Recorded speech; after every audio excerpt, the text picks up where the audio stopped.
Hello, hello, hello. Welcome to this video. My name is Taylor Bentarud, and I'm going to talk to you about the optimal bid change timeframes for Amazon advertising. Now, I'm making this video only because a lot of people actually requested it, which is really cool. I'm really excited that a lot of you guys actually want to learn about this stuff. It's really in the weeds. I mean, we're talking about a deep rabbit hole here with a lot of variables to consider when you're trying to answer the question of what is the optimal time frame that you should change your bids off of. Okay, so with that being said, this is going to be a video that answers that question. Now, if you don't know who I am, brief background on myself, the co-founder of Better AMS. You may know Destiny more than you know me because she posts a lot more publicly and puts out a lot more content than I do. I'm behind the scenes doing a lot of the operations and whatnot. So we've been doing just Amazon advertising for 4 years, and we've managed a lot of accounts. We've spent a lot of money on ads, and we've learned a lot along the way. And one of the reasons why I went down this rabbit hole of trying to ask and understand the correct answer to this question of what is the optimal time frame to change your bids off of is because our agency, we've had our own bid management software for years, 4 years now. And as of recently, I thought maybe, there's a software that's better than what we currently have. I looked at all the softwares in the marketplace. There was nothing.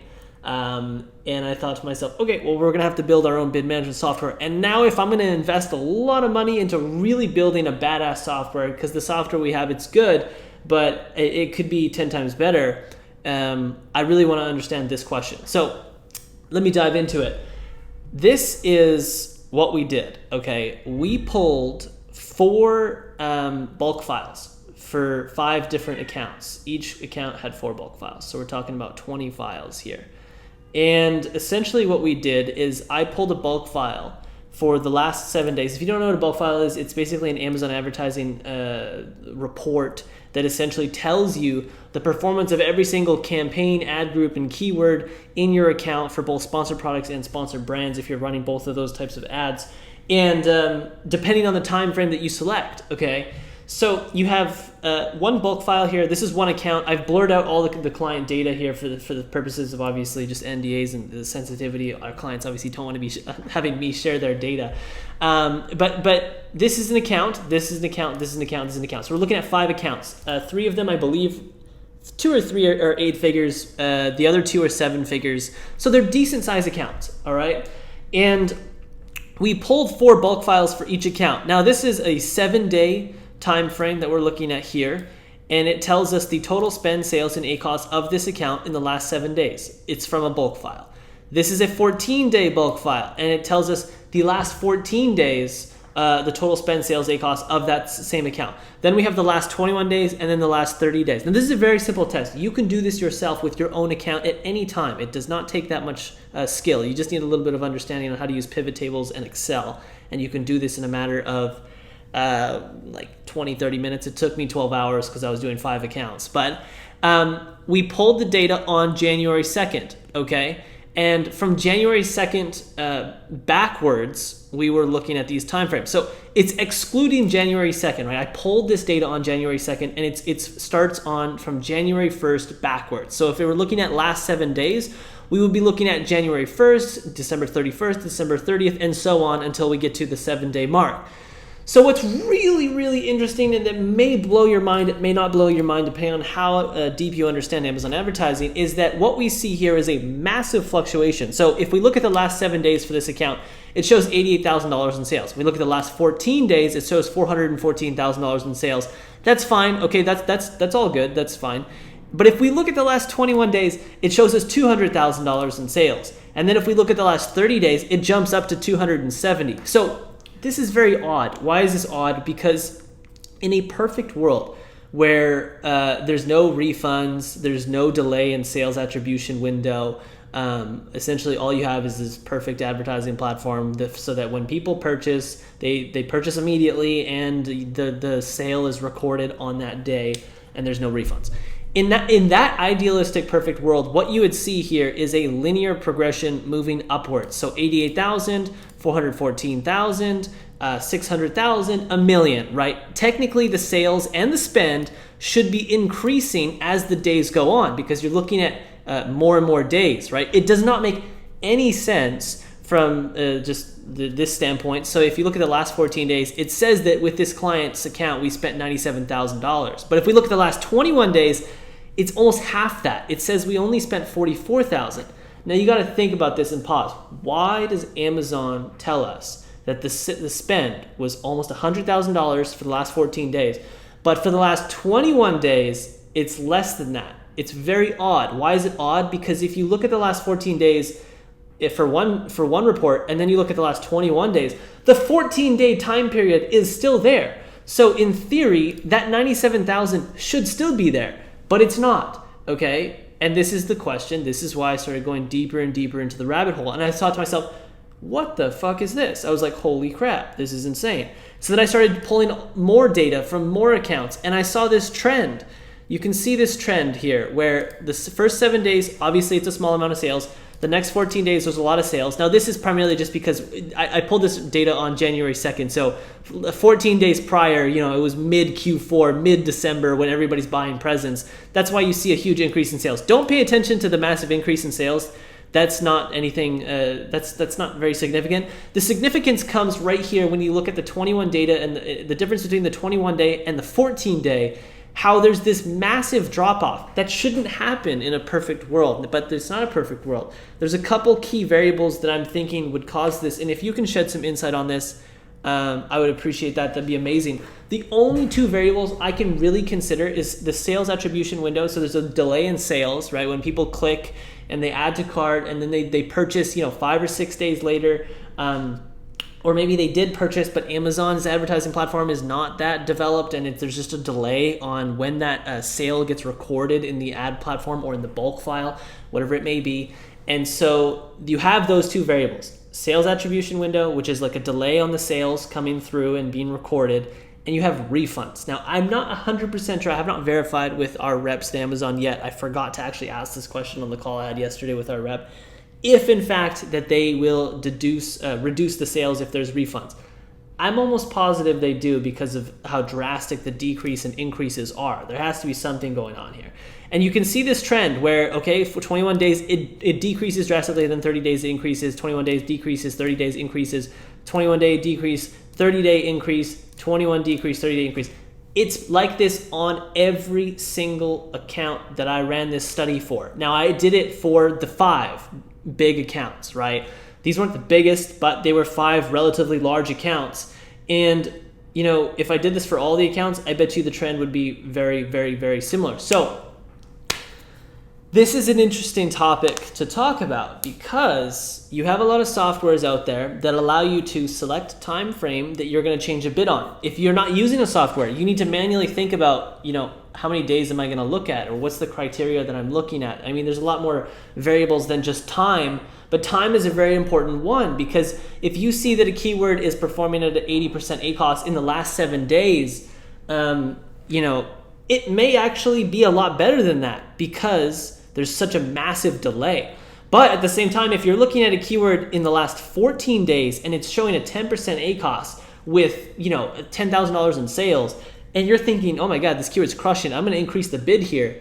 But in reality, if you look at the last, if you wait 7 more days, or you look at the last 21 instead of 14, the sales are significantly less, as we can see by the time frames here and the ridiculous changes in spend and sales. So here is the conclusion. I know I'm rambling about the data and how inconsistent it is with what it would look like in an ideal, perfect world, but here is the conclusion. Now, if knowing this, what I've walked away with is that for top performing keywords that are driving a lot in sales, and they're already established, right? We already know that these are keywords that have at least 30 to 40 days of data. If we have a keyword that has 30 plus days of data, and it's a good performing keyword, it's got sales, even if it's bleeding a little bit at an ACoS above what you want, the time frame that you should change the bid off should be at least 30 days. That is my conclusion from looking at this data. Does it mean that you should do 30-day windows for looking at changing bids for all keywords? No, because there's a lot of context, there's a lot of different situations where you can't do 30 days for all keywords. and there's some where you only have like 7 days of data, you have to make a bid change because it's bleeding a lot of money. It wouldn't make any sense if you didn't. Now, with that being said, is 30 day the optimal amount of days that you should look at?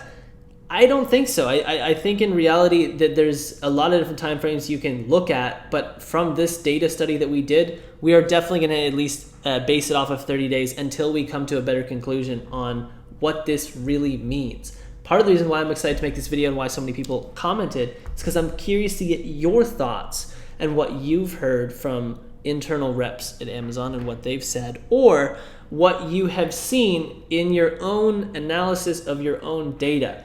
Now, the nice thing is I have a lot of agency owners that follow me and a lot of sellers, which is great. But I'm curious to know from the agencies, because you as an agency owner like myself, we have access to a lot of accounts. So we can pull 20, 30, 40, 50, 100 bulk files from 100 different accounts. And we can kind of draw, the trend line, and we can kind of figure out, hey, is this actually what it looks like across 50 accounts? Yes, it is. Holy shit, this is significant. This is something that needs to be looked at deeper. So let me know your thoughts on this. You can do this. Now, here's the second thing I want to mention to you. This thing right here was a small test we did as well. It's a sales attribution window test. Now, what we did is very simple. You can do this yourself. Talk about like basic experiments that tell you a lot about the platform.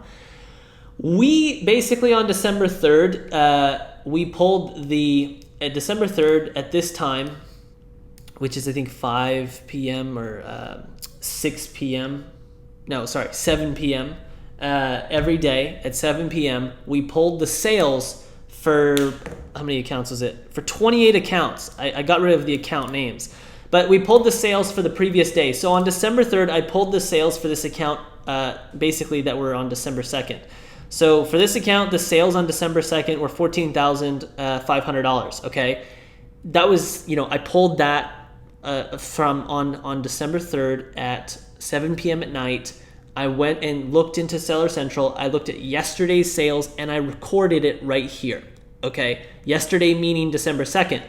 Now, what I did then was I moved on the 7 p.m., the exact same time on December 4th, the next day, I pulled the sales for that exact same day, December 2nd. And then on December 5th, I pulled the sales for December 2nd. On December 6th, at the same time, I pulled the sales for December 2nd. So essentially, all I'm doing is I'm going into Seller Central at the same time every day, once a day, for 14 days to pull the sales for the same day and see the changes and the increases over time to get an understanding of, hey, how drastic is this sales attribution window thing, and is there correlation between all of our accounts? And this is what we get to see. We get to see that across all these 28 accounts, the total sales is 82,000. The next day, again, we're looking at the total sales for December 2nd, okay? So for December 3rd, the sales of December 2nd were 82,000. For December 4th, the sales of December 2nd were 87,500. For December 5th, it was 87,700. For December 6th, the sales of December 2nd were $91,000, okay? So it has gone up 14% in the last 4 days, basically. In the last, 4 days. We keep going here, and you can see we almost get to about right here. Day 7, day 8, the sales has increased by 20%. And it's different for each account. Now, this is what gets really interesting, and we get deep in the rabbit hole here. For this account, on day 7, the sales were 57% higher. Okay, that's a massive change, huge change. Okay, so what we're talking about here is actually when you thought the sales for December 2nd were 14,000 here, now it's 16,000, now it's 16,600, then it's 19,000. There's a huge jump here on day 4. Then it goes to 20,000, another decent jump, then 21, another jump, then 21.8, then 22, and it goes all the way up to 23,000. We're talking about 60% more than what the original day had recorded 9 days ago.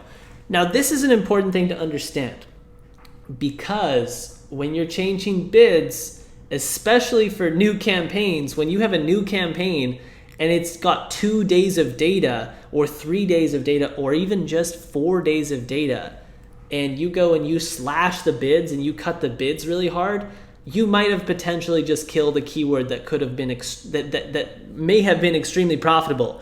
And then if you look back 2 weeks later, the same keyword that you had cut is actually performing at a really good ACoS. It has really good sales, but for some reason that bid was cut. Now, this is why it's important to start looking into sales attribution and start looking into stuff like this, because it helps you understand how contextual and not black and white time frames are for changing bids. It's actually more account dependent.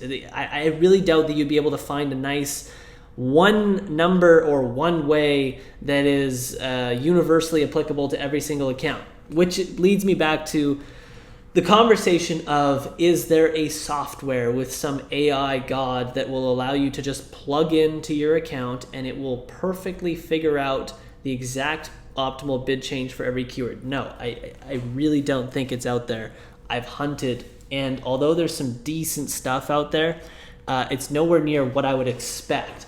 And it's because every account is different. Almost what you would want to have is something that can measure the average sales attribution delay for your specific account for a period of, like 90 days, ideally like maybe even like a year. It depends obviously on the different products that you sell and a lot of different things like Amazon updating the algorithm to report faster. But these are variables that should be considered in the formulas, but are most likely not, because the software is built to be universally applicable to a wide variety of accounts. What's even worse is some softwares just allow you to input if this then that statements. If this keyword has $10 spend and 7 clicks, then drop the bid by 25% based on XYZ time frame. It's very, very scary to give someone that kind of power if they don't fully understand sales attribution and the optimal time frame for the keyword, because every keyword is going to be different. So the main thing to walk away from this, and the main shocking discovery that I was talking about on my LinkedIn, is that for keywords, top performing keywords that are driving a lot of sales, we will be changing the bids for those keywords in the last based on a time frame that shows last 30 days. For the last few years, we've been doing 21-day time frames, and that's worked out fine. Like, it's worked out good. But based on this data that we're seeing here, we are going to position it on 30-day data. And it's not going to be black or white. We're just coming out of December, where you have ridiculous inflation in performance, where the ACoS is dropping, the sales is going through the roof. And then January 2nd, January 3rd, January 4th, you have ACoS going up and sales going down. And, when you have this coming out of seasonality period, the time frame can almost be shrunk a little bit. But it's important to note that I would never, ever shrink the time frame down to 7 days or even 14 days for a top performing keyword that has been driving a lot of sales, that has a lot of data. If it's a new keyword, hey, that's fine. Maybe we can change it down to 14 days, potentially even 7 days, depending on the performance of it. But for those top performing keywords that you have, be very careful about changing the bid based on a time frame that's less than 30 days. Again, it's not the end of the world. At the end of the day, your business, your product selling on Amazon, those are the key, right? Having a great listing with a great conversion rate, with great optimization of the SEO of that product, that listing, making sure that it's all the right keywords are in there. That is much more important. If you have that, then your PPC is going to perform great. If you have a great product with all of that stuff, your PPC is going to perform great. So this is really just for someone that's like an agency owner and all they do is bid optimization, and they're trying to squeeze the utmost amount of profit out of every single campaign. Then you start going into the rabbit hole like I am. So with that giant rant being done, I hope this was helpful. If it was helpful, let me know. Maybe leave a comment below, because I don't normally share information like this. But from what I've seen on LinkedIn lately, it seems like a lot of people are interested. A lot of people want to see more and more stuff like this. They want to understand it. So I'll try to make more posts. I'll try to share more stuff. Maybe I'll make a whole video on this and how everyone can go ahead and do a quick test like this, but this is pretty simple. It's pretty straightforward. Based on how I explained it here, you can even do this yourself. But there's many more things to learn. This was just a minor shocking discovery for me after doing this for 4 years, and it has humbled me. I don't think there'll ever be a day where Amazon does not surprise you with something. But with that being said, I hope you found value, and feel free to let me know your thoughts in the comment section below. Thanks for watching this. My name is Taylor, and I hope you found some value in this. Ciao.